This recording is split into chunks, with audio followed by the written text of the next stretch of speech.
before the storm. At first, the galaxy waited for Earth's response, and none came. For days, then weeks, the humans were silent. No fleets moved. No public declarations thundered through the channels. The United Terran Council released only a single cryptic statement. "We mourn our dead, we weigh our response." The Vaith mocked again, calling Earth's words cowardice. Their fleets pressed deeper into contested territories, targeting human outposts and civilian convoys, their arrogance swelling with each easy kill. But beyond the borders, deep within Saul's gravity well, something stirred. In the black silence of the Uit shipyards, dreadnoughts awakened from slumber. Ships long kept in reserve, Titans built not for deterrence, but for devastation, rolled from their cradles. Their hulls bore no names, only the scars of steel forged for war.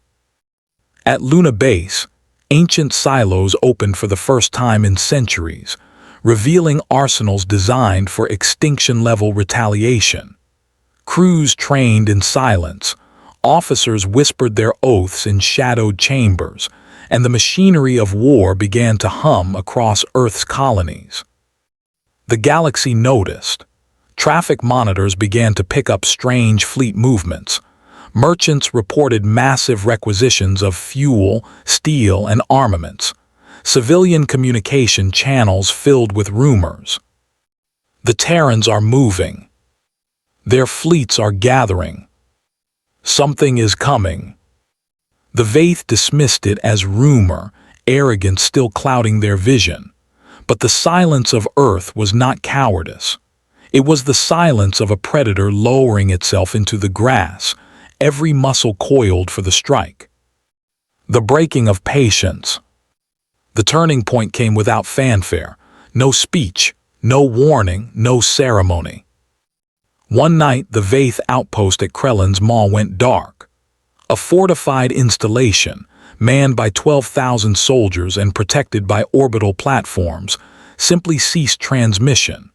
Recon ships sent to investigate found only wreckage. Station fragments drifting in silence, platforms reduced to molten slag, the corpses of Vaith warriors frozen in vacuum. Days later, 3 more border worlds fell silent. No survivors, no explanations. And then the first message came from Earth, not to the Vaith, but to the entire galaxy. You mistook patience for fear.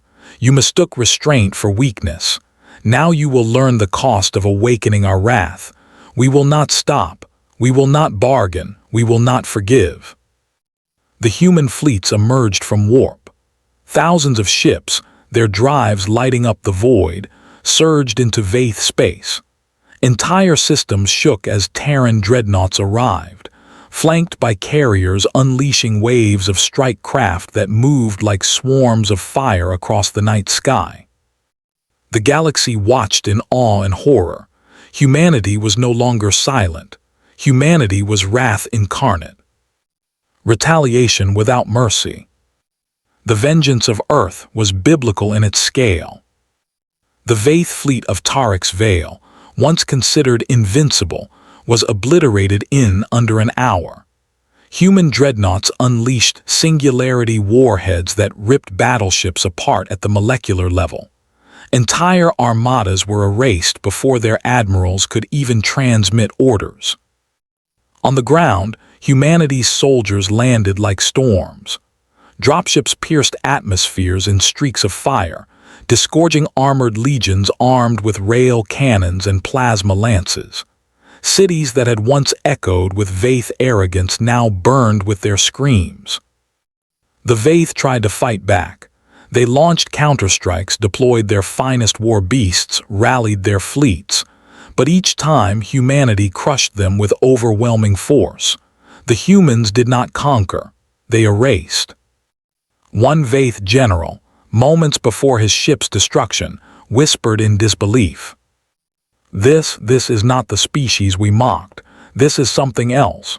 This is vengeance made flesh. Across the stars, systems went dark. The Vaith Dominion, An empire that had spanned 1,000 worlds was reduced to ruins in a campaign that lasted mere months. The silence after wrath. And then, just as suddenly as it began, the retaliation stopped. The surviving Vaith, broken, scattered, leaderless, were left in the silence of their smoldering ruins. Humanity withdrew its fleets, not because it lacked strength, but because the point had been made. Across the galaxy, whispers spread like wildfire. Do not provoke Earth. Do not test their patience. Their silence is not surrender, it is warning. The lesser civilizations that once doubted humanity now shivered at their name.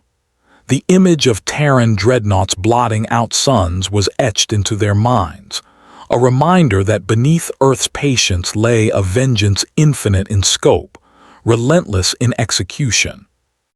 The galaxy learned a truth carved into the ruins of the Dominion. Humanity's patience is vast, but their wrath, once unleashed, is endless. Final whisper. Among the ruins of Helios Station, where the first blood had been shed, survivors built a new memorial.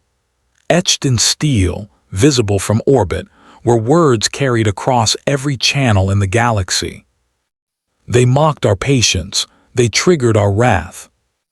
Never again.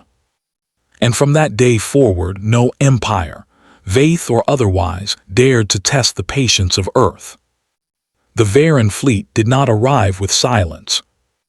It came screaming through the skies of Argolis, a human frontier colony, its weapons tearing through orbital defenses as if they were glass. The humans fought, oh, they fought, but the Varen commanders laughed at the resistance. Their ships unleashed energy lances that split cities, their soldiers burned villages from orbit, and their broadcasts echoed across the colony in mocking tones. Humans, their admiral sneered, voice carried on open frequencies for all survivors to hear. Your patience makes you weak. Your laws make you soft. You spread across the stars like children pretending at empire. Today, we remind you of your place.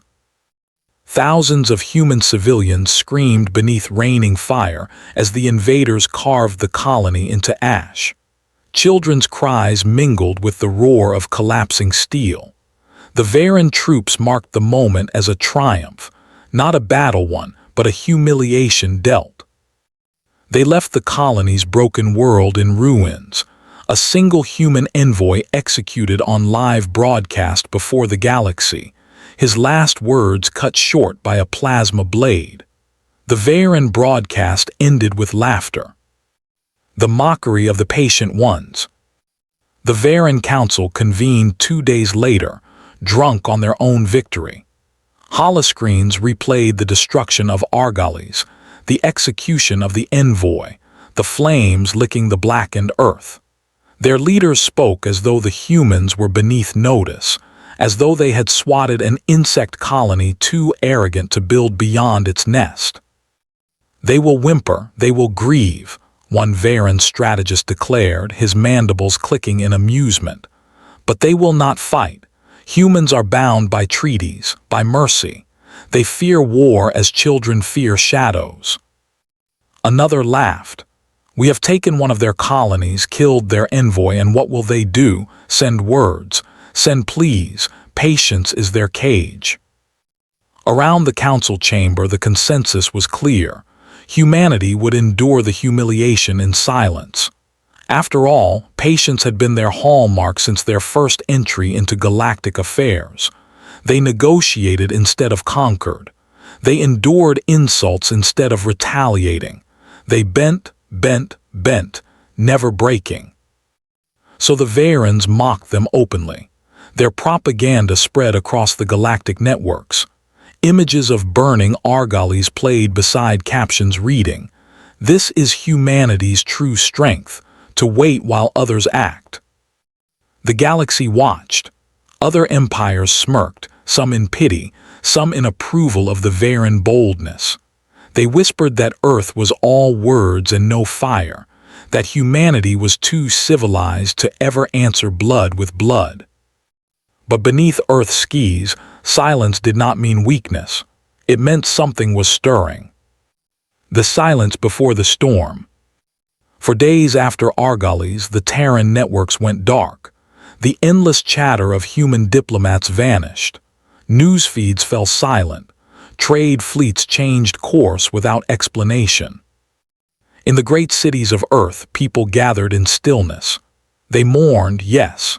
They laid flowers in rivers and carved names into stone. But within that silence grew a new sound, an unspoken, heavy breath of vengeance. Inside the fortified command centers of the Terran Defense Accord, war councils convened. Not in haste, not in chaos, but in grim resolve. Old admirals returned from retirement. Generals dusted off strategies never before unleashed. Factories began to roar with hidden capacity. And then, one by one, the fleets began to vanish from their stations. Across human space, listening posts reported the same chilling message, repeated in a dozen tongues, carried on encoded bursts. Patience is ended, wrath begins. When Earth answered, the Varans first realized something was wrong when their border patrols went silent, not destroyed.